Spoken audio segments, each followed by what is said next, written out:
السلام عليكم. اليوم نحضر معكم وصفه الفلفل المحشي بالارز. ناخذ جوج فلفلات نقطعوهم نصفين ونزولوا لهم بذور، نسخنوا الفران من قبل وندخلوا الفران مده تقريبا 30 دقيقه.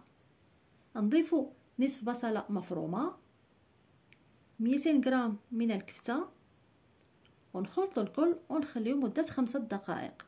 ومن بعد 5 دقائق نزولوا فوق النار ونضيفوا باقي المكونات. نضيفوا جوج انصاف بصل اخضر مقطعين شرائح، 100 غرام من الأرز مطبوخ، الملحة، حبة واحدة طماطم منقينة ومحيدة الزرع مقطعينها مكعبات، ملعقة صغيرة توابل إيطالية، ملعقة كبيرة من الريحان طازج مفروم. ونخلط الكل